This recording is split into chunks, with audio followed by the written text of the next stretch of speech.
ஆண்டவராகிய இயேசு கிறிஸ்துவின் நாமத்தினாலே உங்கள் யாவருக்கும் என் அன்பின் வாழ்த்துக்கள்.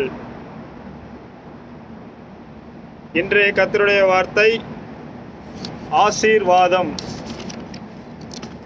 வாங்கள் கர்த்தருடைய வார்த்தையை முழுமையாக கேட்போம், பார்ப்போம். பொறுமையாக நிதானமாக ஒவ்வொரு வார்த்தையும் கேளுங்கள். கர்த்தர் கண்டிப்பாக ஆசீர்வதிப்பார். விசுவாசிக்கிறவனுக்கு எல்லாம் கூடும் என்று கர்த்தர் சொல்லுகிறார். நாம் கர்த்தரோடு இருந்தால் கர்த்தர் நம்மளோடு இருப்பாராக. தொடர்ந்து நிதானமாக பொறுமையாக முழுவதையும் பார்ப்போம். கடைசியாக உங்களுக்கு கேள்விகள் கேட்கப்பட்டுள்ளது. அந்த கேள்விகளுக்கு உங்கள் பதில்களை கமெண்ட் பாக்ஸில் தெரிவிக்கவும். வாங்கள் வீடியோக்குள்ளே போகலாம்.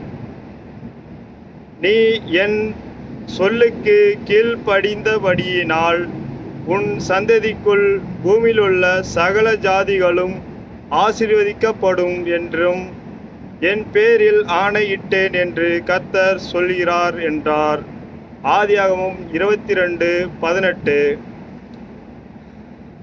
கர்த்தரே நம் பேரில் ஆணையிடுகிறார்.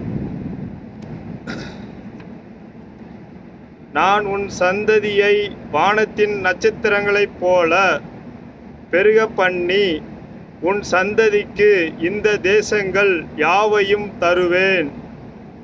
விசுவாசிங்கள், தேசத்தை கர்த்தர் தருவார். உன் சந்ததிக்குள் பூமியில் உள்ள சகல ஜாதிகளும் ஆசீர்வதிக்கப்படும் என்றார். ஆதியாகமம் 26:5.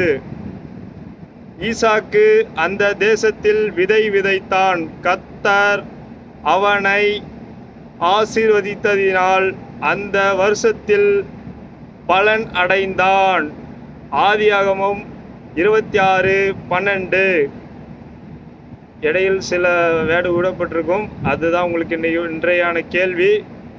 கமெண்ட் பாக்ஸில் மறக்காமல் உங்கள் கருத்துக்களை பதிவு செய்யுங்கள். உங்கள் தேவனாகிய கர்த்தரையே சேவிக்க கடவீர்கள். அவர் உன் அப்பத்தையும் உன் தண்ணீரையும் ஆசீர்வதிப்பார். வியாதியை உன்னிலிருந்து விலக்குவேன். யாத்திராகமம் 23:25. கர்த்தர் உன்னை ஆசீர்வதித்து உன்னை காக்க கடவர். என்னாகமம் 6:24. நீ உன் தேவனாகிய கர்த்தரின் சத்தத்துக்கு செவி கொடுக்கும்போது இப்பொழுது சொல்லப்படும் ஆசீர்வாதங்களை எல்லாம் உன்மேல் வந்து உனக்கு பலிக்கும். உபாகமம் 28:2.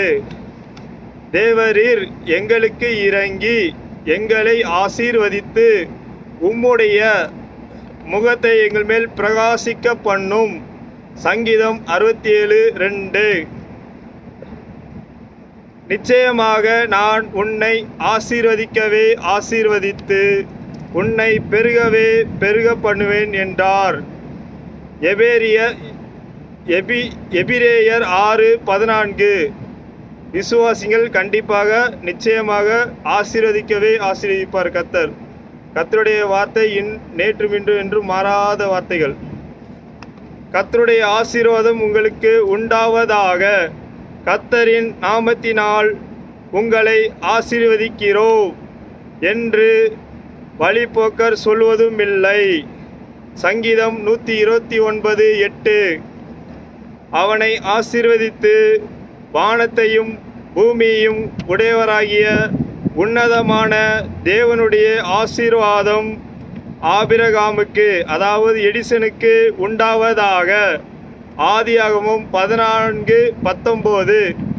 கர்த்தரிடத்தில் விசுவாசமாக கேட்போம். கர்த்தர் கண்டிப்பாக நமக்கு ஆபிரகாமுக்கு கொடுத்த ஆசீர்வாதம் நமக்கும் கொடுப்பாராக. அந்த இடத்தில் உங்கள் பெயர்களை போட்டு வாசிங்கள். கர்த்தர் நிச்சயமாக ஆபிரகாம் செய்த ஆசீர்வாதங்களை நமக்கும் செய்வார் என்று விசுவாசிங்கள். இன்றைய கேள்வி, ஈசாக்கு எத்தனை மடங்கு பலன் அடைந்தான்? உங்கள் பதிலை கமெண்ட் பாக்ஸில் கமெண்ட் பண்ணுங்கள். இன்றைய கேள்வி, ஈசாக்கு எத்தனை மடங்கு பலன் அடைந்தான்? உங்கள் பதிலை கமெண்ட் பாக்ஸில் கமெண்ட் பண்ணுங்கள். Today's question is, how many times did Isaac benefit? Comments your answer. Today's question is, how many times did Isaac benefit. Come on, your answer. Thank you friends, thank you. மறக்காமல் உங்களது subscribe பட்டனை subscribe செய்து விடுங்கள். மறக்காமல் உங்களது like பட்டனை like செய்து விடுங்கள். மறக்காமல் இன்றைக்கான கேள்வியை கமெண்ட் பாக்ஸில் மறக்காமல் கமெண்ட் செய்து விடுங்கள். கர்த்தர் தாமே உங்களை ஆசீர்வதிப்பாராக. ஆமேன், ஆமேன், ஆமேன். God bless you. God bless you.